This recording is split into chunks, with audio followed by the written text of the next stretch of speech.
He left everything behind, his palace, his wife, his child, not to escape life, but to understand why we suffer. What he discovered over 2,500 years ago could still set you free today.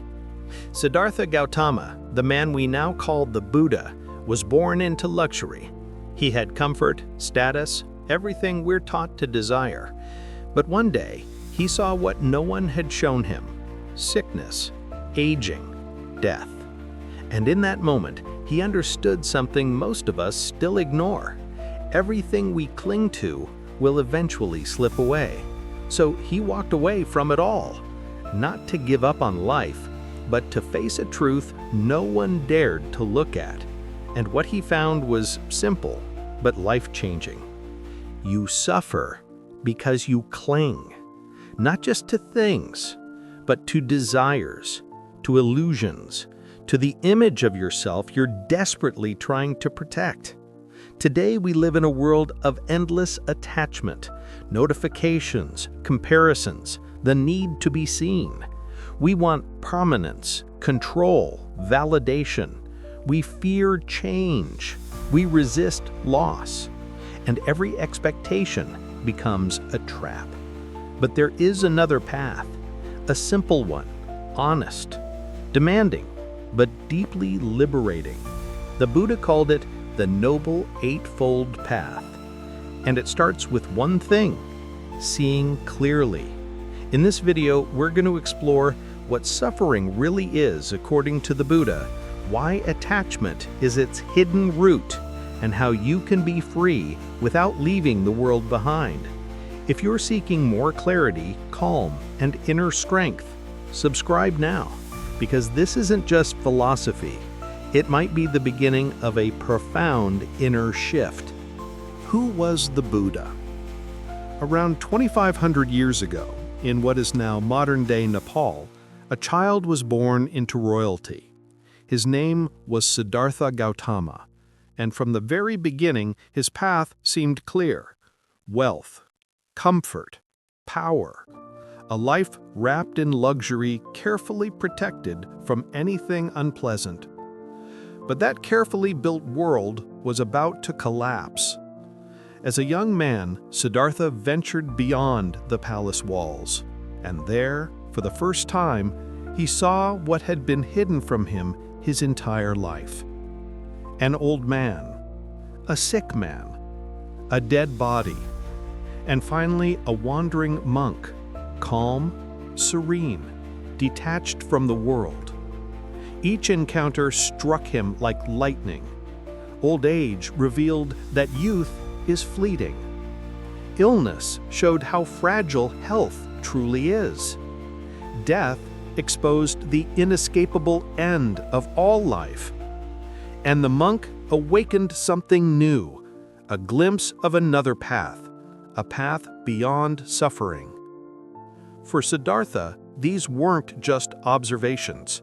They were existential shocks.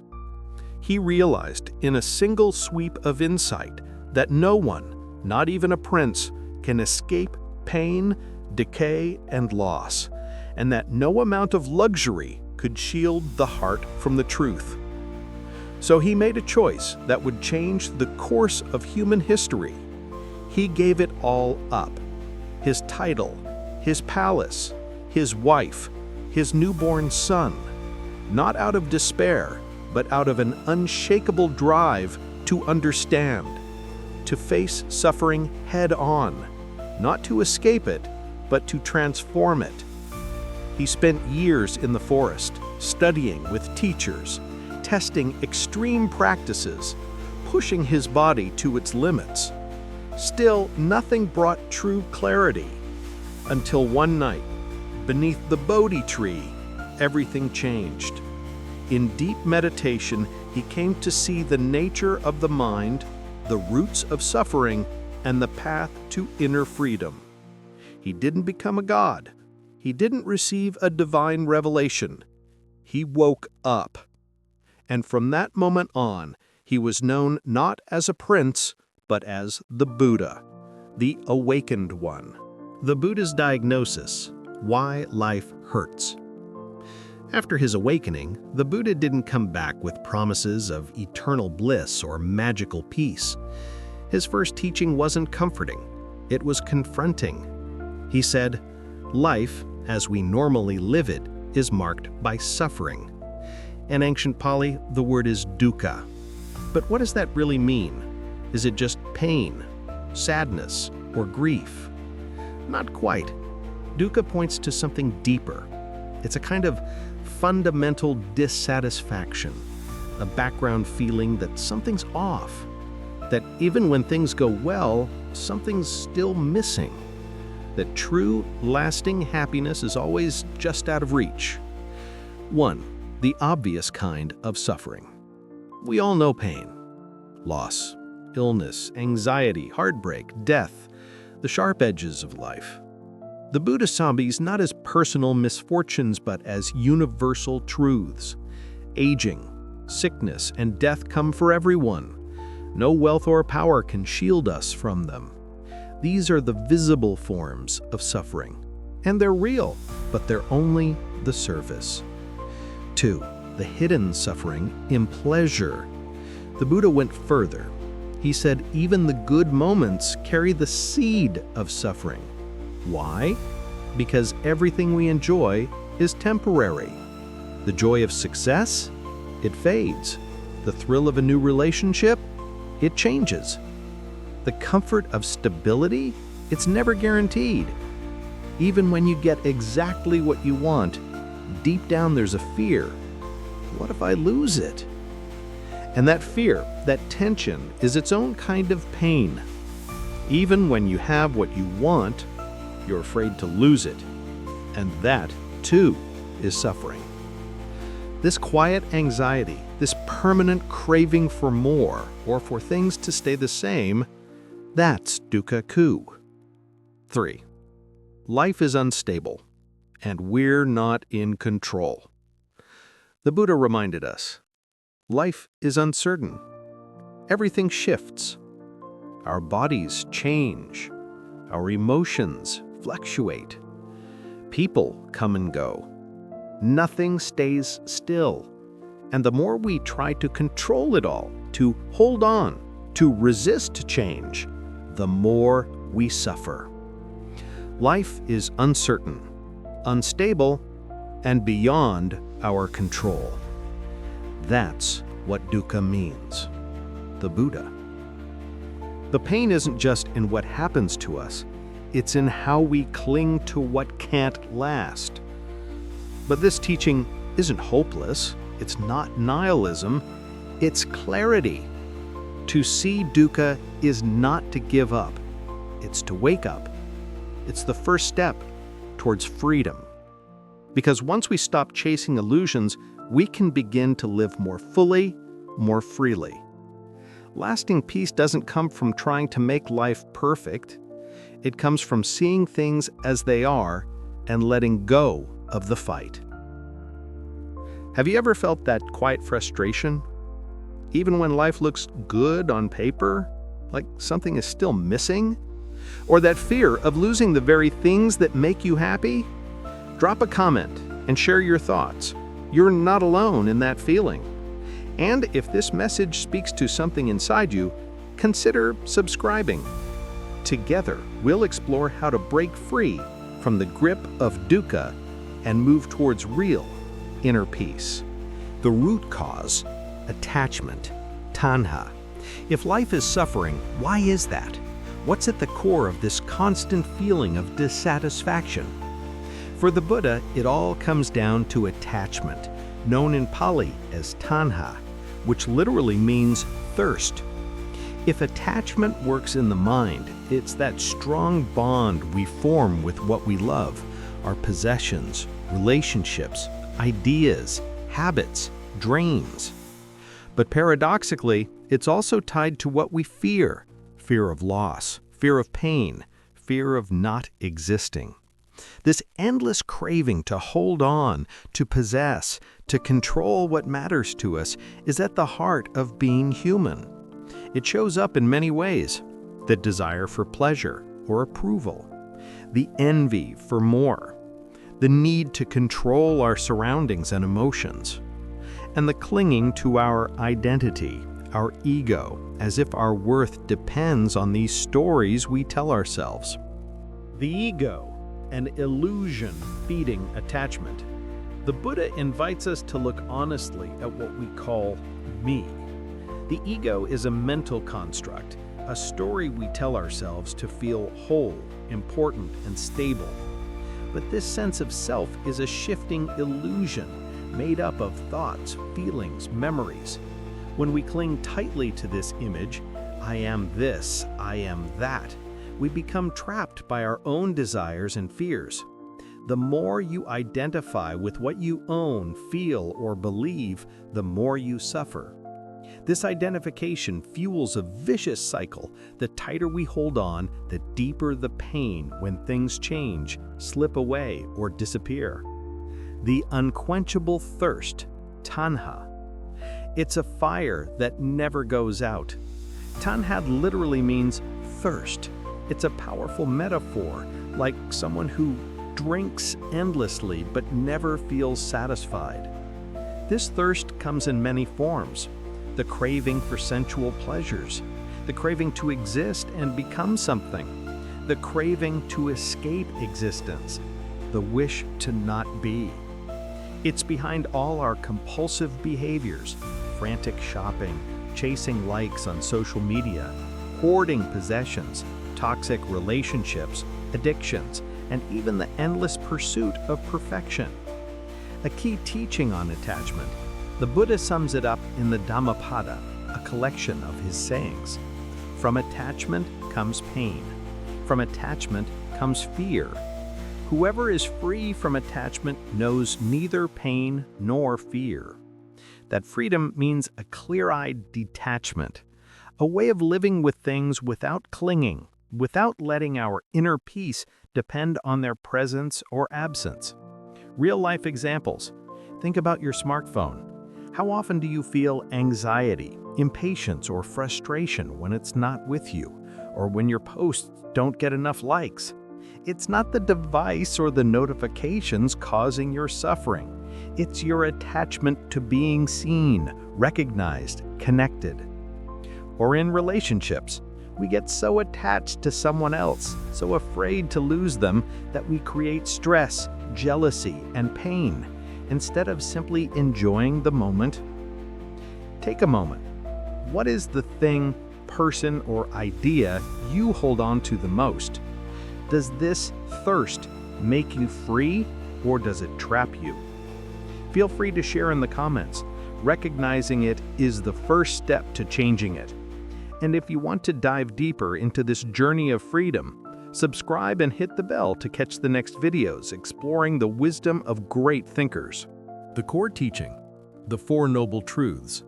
The Buddha didn't just offer a philosophy or abstract belief system. His teaching is deeply practical, almost like a medical diagnosis, prognosis, and treatment plan for the human condition. 1. Suffering exists, dukkha. Buddha starts with a clear and universal observation. Suffering is an inseparable part of life.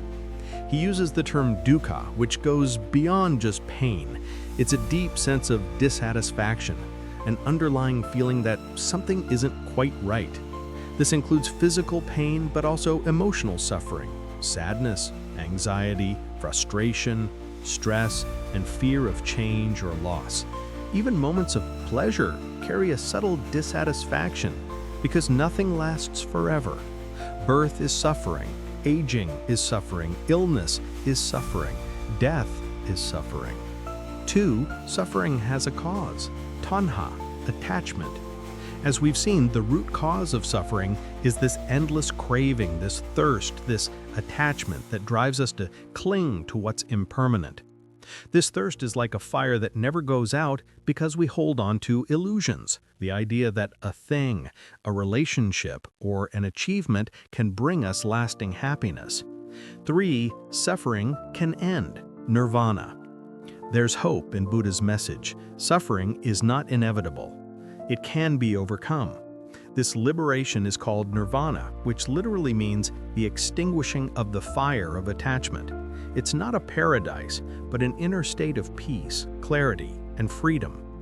Where there is no more thirst or desire, there is no more suffering.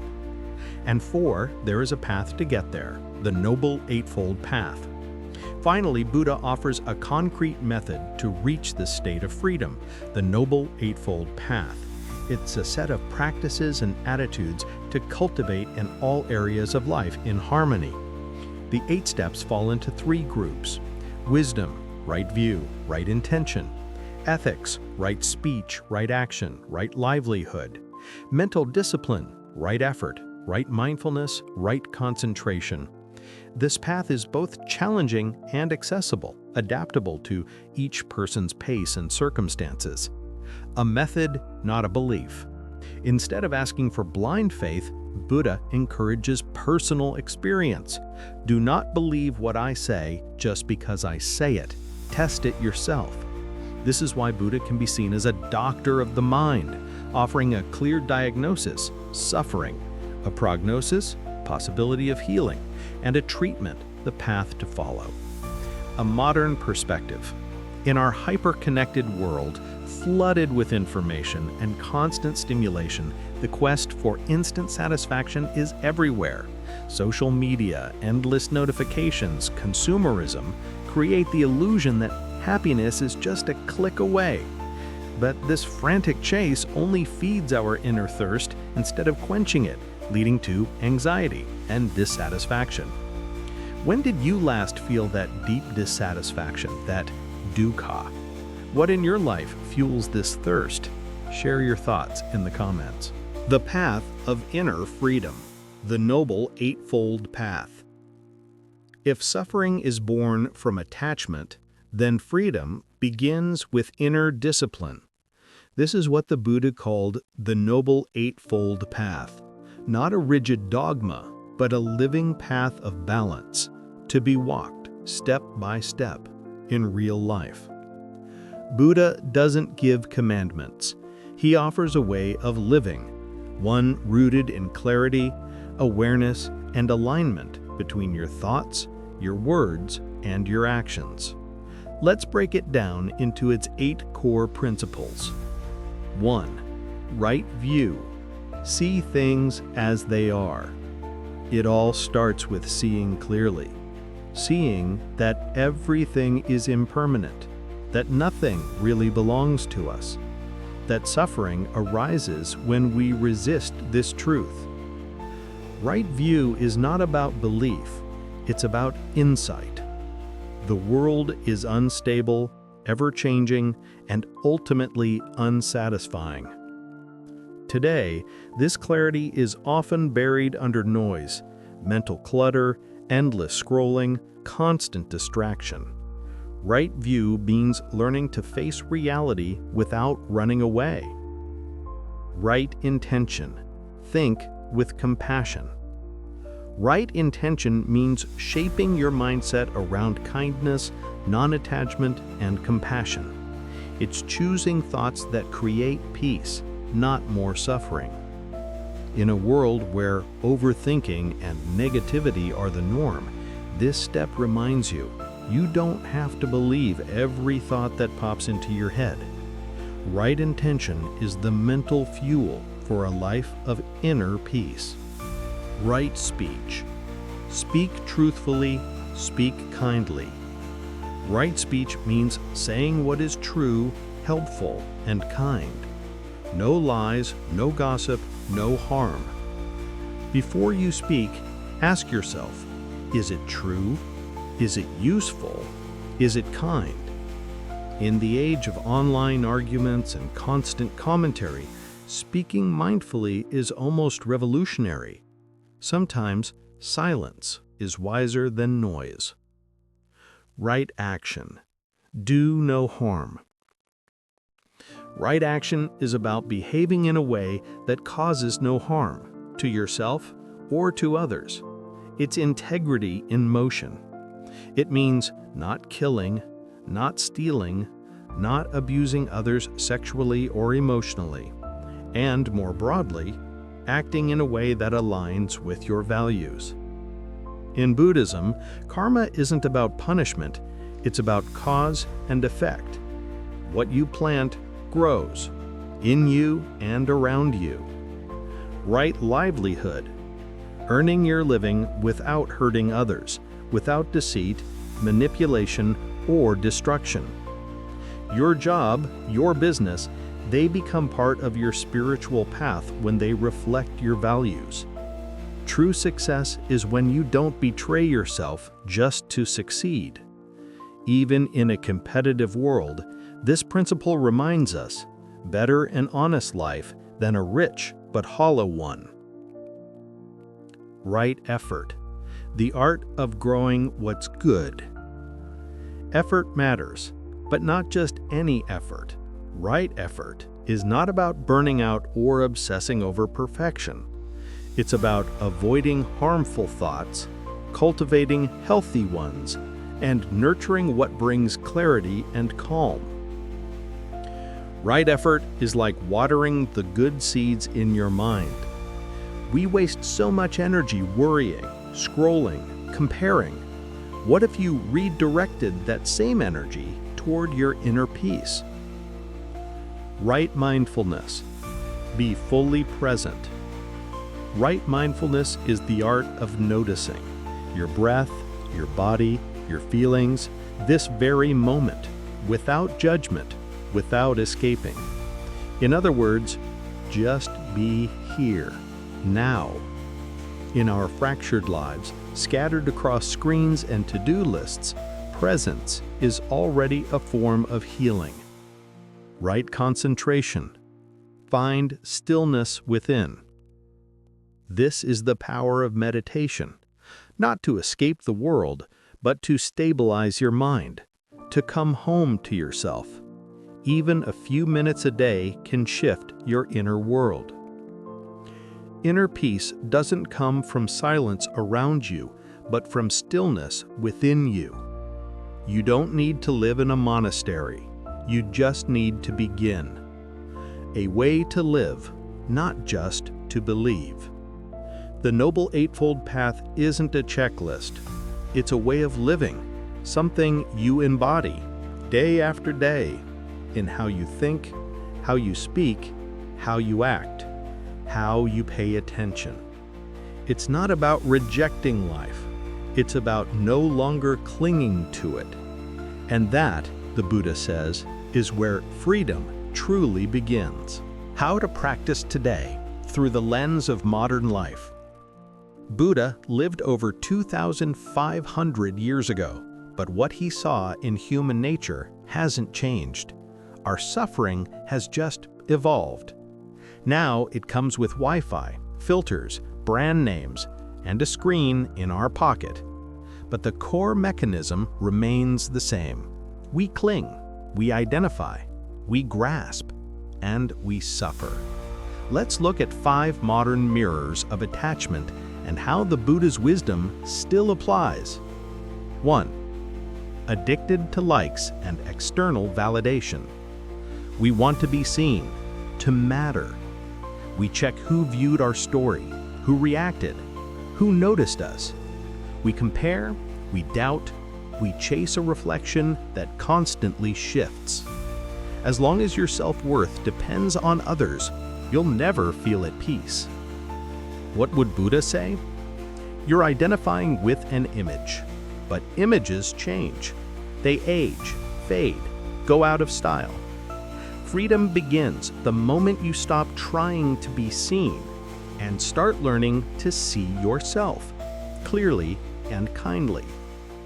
2. The digital ego, our curated selves. Have you ever caught yourself performing without even realizing it? Crafting a version of yourself to impress, to be liked, on Instagram, in conversation, even in your own thoughts. That's attachment to the self. But in Buddhism, there is no fixed self. Buddha called it anatta, the absence of a solid, permanent ego. This is just how I am. I'm not enough. I need people to see me a certain way. These are not truths. They're mental prisons. And the more you cling to them, the more you suffer. 3. Toxic relationships rooted in fear, not love. How many relationships are built not on love, but on the fear of being alone? How many people stay together out of attachment, not clarity? I can't live without you. That's not love, that's dependence. Buddha didn't reject love, he just redefined it. Love without attachment. Love without trying to possess. Love that frees instead of binds. That's real love. Kindness without control. 4. Emotional and material overconsumption. Every day, we're sold the idea that happiness is a product, a new outfit, a better app, a perfect routine. But once we get it, we're already chasing the next thing. Buddha called this tanha, the thirst, not just for things, but for constant stimulation, to fill an inner void we're too afraid to face.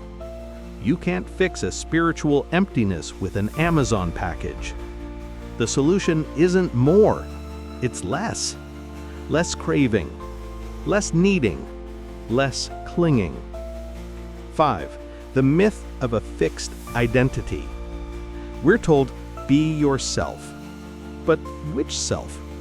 The one from yesterday? The one people expect? The one you post online? Buddha invites us to see clearly. There is no solid me. Just sensations, thoughts, emotions, always moving, never still. You've never been the same person twice, and yet you hold on to an identity like it's your anchor. Letting go of that illusion doesn't leave you empty. It sets you free. When you stop obsessing over who you are supposed to be, you finally start to live. So, how do you practice today? You don't need to live in a monastery. You can start by sitting in silence for a few minutes with no goal. Watching your thoughts like clouds, without grabbing them. Questioning the things you cling to most. Your image, your status, your story. Learning to simply be with yourself, without escaping into noise. Choosing less, living slower, saying no to frenzy. Nothing truly belongs to you, not even you. Inspired by ancient texts. An invitation to inner clarity.